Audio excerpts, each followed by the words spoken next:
I'm kind of surprised at the score.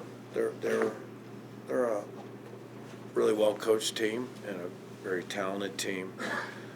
Um, they missed some shots they'll make in Fresno for sure, but there were parts of that game where we played our best defensive basketball for long periods of time. So uh, it was a really good win for us. Our team bounced back after a tough loss at Boise, and that's what they do. So we're pleased, and I thought we got a little better, and it shows our depth tonight.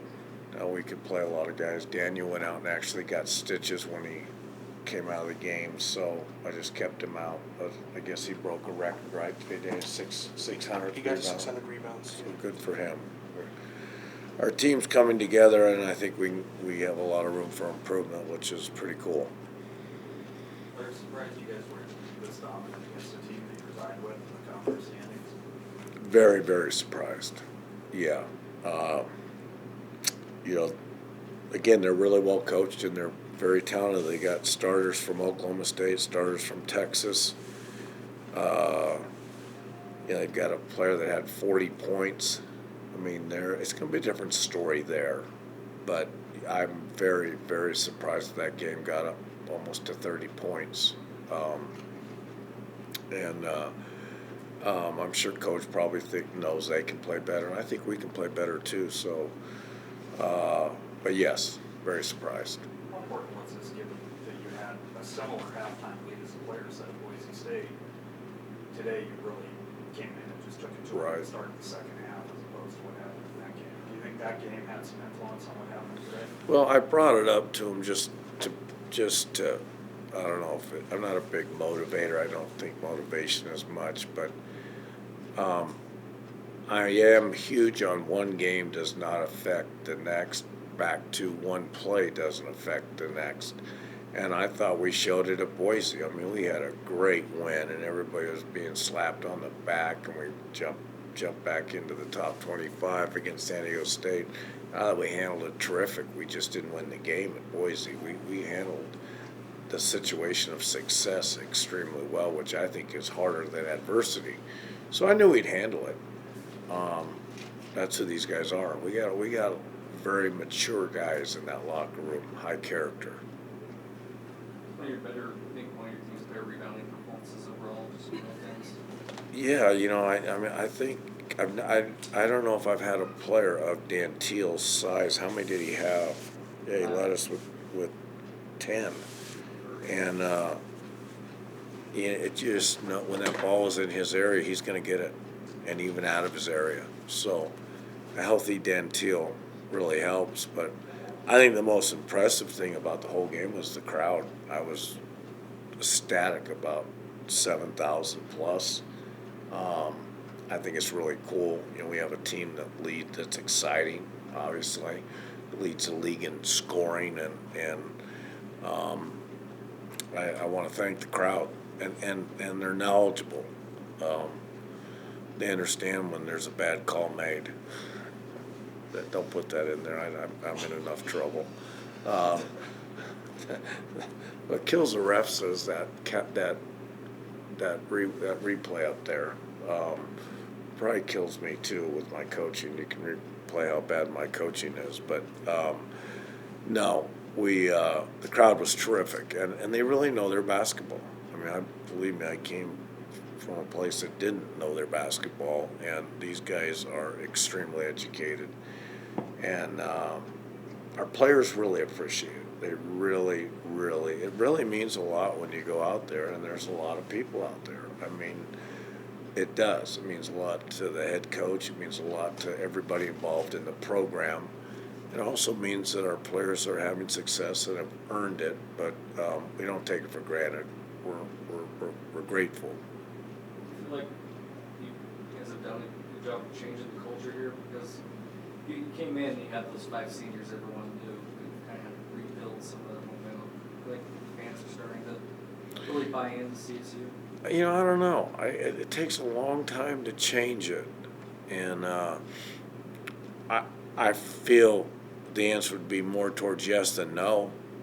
I feel that they see that little John's going to be back, and Joe and Fred and Dan Teal, and that we've signed some really good players, and I think that's the key. I think the key was last year that we didn't go 2-29. We could have, a little luck, we could have won 20 games last year. So yes, I think it takes time, and I think that it's becoming more of an event certainly than when Tim Miles arrived. I mean, Tim came into a very tough situation, and he started the culture and just basically handed me the baton. And I think, I don't know how everybody else feels, but it is gaining momentum that takes time. So I don't think it's happened since I've been here. It's improved, obviously, but started with Tim and me and Harry and his team, and us continue to keep going. So by a long time, it's not 3 years, it goes back 8 or so, but it is changing. Larry, when your team dominates the boards like that, does it kind of have a demoralizing effect on the opponent? You probably been on the other side of the coin there too, but I mean, is it kind of almost also a psychological advantage versus obviously more possessions, etc.? Well, we emphasize rebounding probably more than anybody in the country. It's a big part of winning and losing. It's like the turnover, which was disappointing. We had some silly turnovers, but some great assists. We had a 2-1 margin, but the rebounding, is a big part of the game. If you get, like Kentucky gets, I want to say 45 to 47% of their second shot opportunities. That's the big stat, offensively is the percent. Sometimes numbers are misleading. If you don't miss a shot, you got no chance to get an offensive rebound. So, but it is deflating when you work really hard and get a great stop and then don't get the ball. And that happened to us a few times tonight. So it's a major stat. I think if you look at any game, whoever wins the rebounding war usually wins the game. What makes Teal so effective down there despite his height? I mean, he's going against guys that are 4 or 5 inches taller than him every night, but how is he able to still be so effective? Well, as a whole, what I love about our team is I think our team looks different than other teams, and I'm not just in our league, but I think nobody lifts harder and tries to create strength than we do. I mean, we really work on it. So, he's got great strength, and he's even extended. He benches 440 pounds, I think. So he's got great strength, but he has what you can't teach, and that's a nose for the ball. When it goes up, he can not only rebound in his area, like I said earlier, but he can rebound out of his area. I had the 4th pick in the draft, a guy named Marcus Pfizer, who I could never get him to get any. I used to say, Marcus, I got to put gum on your head so you can get a rebound, because that's the only way it will happen if the ball goes right on your head and sticks there. So go out of your area and go get it. Dennis Rodman was the best ever at doing it. Teal has that in his game. He goes out of his area and gets it. And he knows his role. That's his role. Anything else for Coach? Okie dokie. Happy Valentine's Day. Is that gone? Come or gone, or? Groundhog Day.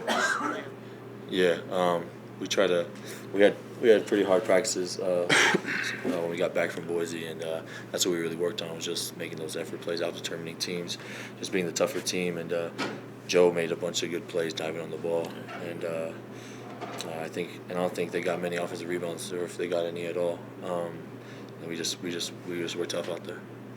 JJ, was there anything extra for you after going into this game? It seemed like you were just kind of on fire, even more so than normal, especially early. No, we're just getting easy shots, just trying to not force anything. I still forced a few shots, took a lot of bad ones, but I think our offense was pretty smooth today. Stan stayed in the game in the first half, and that hasn't happened in a while. So that's what we keep practicing, and you see what happens when we have our full team out there. I think you had 21 assists on 31 field goals or something like that. Your point about offense being smooth. Is that about as well as you can move the ball? think we could get better. There's always room for improvement. That's what Coach been saying since day one. But, yeah, I mean, if we passing the ball well like that and getting easy baskets, we'll continue to do that. I mean, we know we can shoot a three, but we'll rather take a layup. This one of 5 teams you guys that were in a tie for 3rd place in the conference standings going in. Surprised you guys were able to beat them by as handily as you did, given that you're locked in a tie in the conference standings? Yeah, I mean, second half last game, you know, we didn't come out with that same flair we did this game. So I think it was just us concentrating, and like they said, we had a good couple of days of practice before this. So coach was just really focusing on, you know, coming out that second half strong. Teal, you guys have outscored a lot of teams this year, but what did it feel like to just completely beat up a team on the rebounding battle like you did today? Oh, it's always good. That's what we pride ourselves on. You know, we work so hard on it. Any one of these guys could tell you that, you know, that's Colorado State basketball. So anytime we beat up a team like that, it's always good for us. Coach is pretty happy, I would assume, in a lot. Oh, yeah, he loves it. What was the key to just limiting 5 offensive rebounds on there? Is Teal just banging the rim out of guys' hands? Just a team effort, everybody blocking out, including the guards, rebounding down. That's kind of what Coach has been saying for the guards. Stick their nose in there and help us rebound, because I think the worst thing is when we block our guys out and we see a guard get it, we have to defend for another 35 seconds. So I think the guards really helped us. Was that a statement game to be a team like that by that margin in that fashion? I mean, every game we really play, the only team that can beat us is ourselves. You know, if we turn the ball over 14 times like we did against Boise. I know we had a lot of turnovers today, but it was during the trash minutes. But if we play the way we know how to play, that should happen in every game. We had the same lead at Boise, but we just didn't come out in the second half the same way. And I mean, it didn't come as a surprise. That's a really good team, but if we play the way we can play, then that's going to happen. Stan, you started off on Harris. A lot of other guys got the assignment as well. Just what was the game plan against him, and how effective do you guys really were? Every time he come off a ball screen, go under, and shade his right hand. That's what he like to drive. He's right-handed. Everything he do, he's trying to get back to his right hand. So even if he beat me left, I can still catch up and get to him. You know, all my help is in the middle. So you know, I just went out there and just had active live feet and contested his shots, make him shoot long twos, long threes, and kept him out of the paint. How much pride you guys taking away the other team's best scorer like that? It's the help side, really. It's not even about me. It's, you know, I just got to keep him in front of me, and if he do beat me, we worked on rotating down and you know, scrambling out if we do get beat off the dribble. And, you know, that's how we help each other and keep guys from getting to the basket. JJ, you were a rebound away from the double until you were a point away from the double. You guys think about that at all when Coach takes you guys out? I didn't even know that. I knew. Yeah, I mean, I was thinking about it a little bit, and then I seen Marcus checking in. So, I mean, it really don't matter as long as we got the W. I'm happy. Paul Watson was up to 3 points. He had some good games recently. What was the game plan around shutting him down? Just be there on the catch. Don't be late. Contest every shot he takes. A lot of his shots are jump shots. He shouldn't even have scored that when he drove me, but he did. And I thought, I mean, helping out on those pick and rolls and pick and pops, he always pops. Our guards did a great job of getting through the screens and made it easy for me to just be there. And I wasn't there a few times. He just missed. So I mean, that happens to me. Stan, you guys came off 2 tough games. You got about 4 more really tough ones after this. Was this kind of a game you guys needed because of that tough stretch? Definitely. Like everybody said, we was tied for 3rd place with Fresno and a few other teams. So getting this win really helped us out.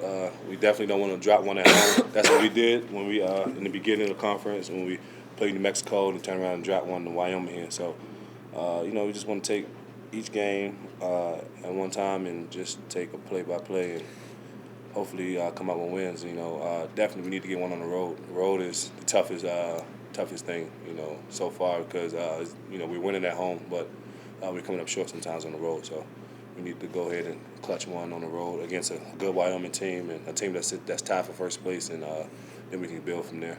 JJ, this timing of this game, and you guys had some fun. You got to play some guys. Good timing for that. because it's such a grueling stretch. Yeah, I think so. It's just unfortunate we didn't get that Boise game, and that's all we're thinking about. We were up almost the same amount at halftime. We told each other we can't let that happen again. What happened at Boise? So I think we're getting better. We're gonna come back and practice on Monday and just keep improving on everything that we got better on. We just gotta keep getting better. We still have a lot more. We can still be. We're not perfect, you know, and we're trying to get to be perfect on defense, on offense. We still have a ways to go, but this is obviously a good start.